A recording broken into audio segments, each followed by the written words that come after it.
Hello बच्चों, चलिए प्रश्न को देखते हैं। प्रश्न में दिया है दो दीर्घतम तरंगदैर्घ्यों की गणना कीजिए जो हाइड्रोजन परमाणु में उच्च ऊर्जा स्तर से n बराबर 2 संतर में संक्रमण होने पर उत्सर्जित होती है। प्रश्न को हल करने के लिए सबसे पहले हम प्रश्न की मुख्य अवधारणा को देखते हैं। मुख्य अवधारणा, माना यह हाइड्रोजन परमाणु के ऊर्जा स्तर है, ये n बराबर 1 ऊर्जा स्तर, इसी प्रकार n बराबर 2 ऊर्जा स्तर, n बराबर 3 व n बराबर 4 तथा इसी प्रकार n बराबर अनंत ऊर्जा स्तर है।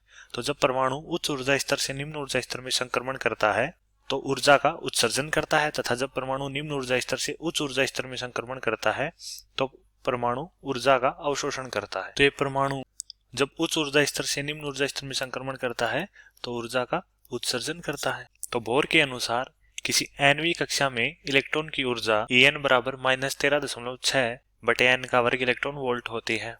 तो हम लिख सकते हैं कि बोर के अनुसार nवीं कक्षा में इलेक्ट्रॉन की ऊर्जा En हो तो En बराबर होता है -13.6 बटे n का वर्ग इलेक्ट्रॉन वोल्ट। हम जानते हैं ऊर्जा E बराबर होता है hc बटे लेमडा। तो यहाँ से जब ऊर्जा का मान बढ़ेगा तो जब E का मान बढ़ेगा तो तरंगदैर्घ्य लेमडा का मान कम होगा। अब हम प्रश्न का हल देखते हैं। हल, चूंकि हमने मुख्य अवधारणा में देखा कि ऊर्जा E बराबर होता है hc बटे लेमडा, तो यदि ऊर्जा का मान कम है तो तरंगदैर्घ्य लेमडा का मान अधिक होगा। तो यहाँ से जब परमाणु n बराबर 3 ऊर्जा स्तर से n बराबर 2 ऊर्जा स्तर में या n बराबर 4 ऊर्जा स्तर से n बराबर 2 ऊर्जा स्तर में संक्रमण करेगा तो तरंगदैर्घ्य की मान अधिकतम प्राप्त होंगे। सबसे दीर्घतम तरंगदैर्घ्य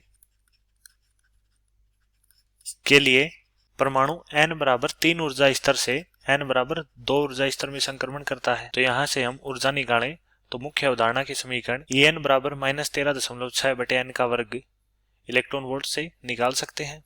तो यहाँ हम दूसरे ऊर्जा स्तर व तीसरे ऊर्जा स्तर के लिए ऊर्जा का मान ज्ञात करते हैं। तो n बराबर 2 के लिए ऊर्जा E2 बराबर हो जाएगा -13.6 बटे n का वर्ग, n का मान 2 है तो यहाँ से 2 का वर्ग 4, तो E2 बराबर आ जाएगा -3.4 इलेक्ट्रॉन वोल्ट। इसी प्रकार n बराबर 3 ऊर्जा स्तर के लिए E3 बराबर होगा -13.6 बटे n का वर्ग अर्थात 9, तो यहाँ से ऊर्जा E3 बराबर होगी -1.51 इलेक्ट्रॉन वोल्ट। अब दूसरी सबसे बड़ी तरंगदैर्घ्य होगी जब परमाणु n बराबर 4 ऊर्जा स्तर से n बराबर 2 ऊर्जा स्तर में संक्रमण करता है। तो ऊर्जा n बराबर 4 के लिए E4 बराबर होगा -13.6 बटे n का वर्ग अर्थात 16, तो यहाँ से E4 बराबर होगा -0.85 इलेक्ट्रॉन वोल्ट। तो चूंकि पहली तरंगदैर्घ्य λ1 बराबर हो जाएगी hc बटे डेल E, जो कि हमने मुख्य अवधारणा के समीकरण में देखा है कि ऊर्जा E बराबर hc बटे लेमडा होती है। तो यहाँ से तरंगदैर्घ्य लेमडा का मान निकालें तो लेमडा बराबर हो जाएगा hc बटे E, और यहाँ डेल E दो ऊर्जा स्तरों के मध्य ऊर्जा अंतराल को प्रदर्शित करता है।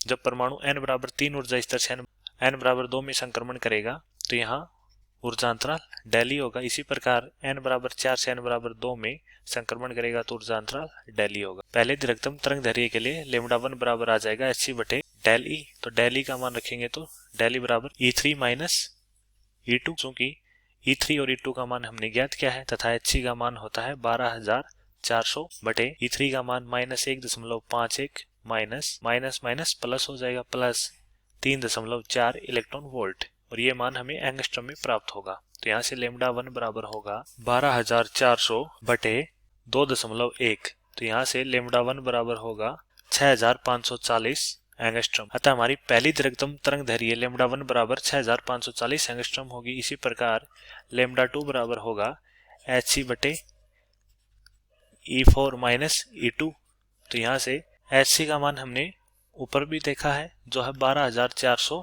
E4 व E2 का मान हमने ज्ञात किया है तो E4 का मान है -0.85, इसी प्रकार E2 का मान है -3.4। तो यहाँ से हम इसे हल करेंगे तो ये मान हमें एंगस्ट्रम में मिलेगा, तो जिसका मान हो जाएगा 12400 बटे 2.75 एंगस्ट्रम, जो कि होगा 4850 एंगस्ट्रम। दूसरी दीर्घतम तरंगदैर्घ्य 4850 एंगस्ट्रम होगी।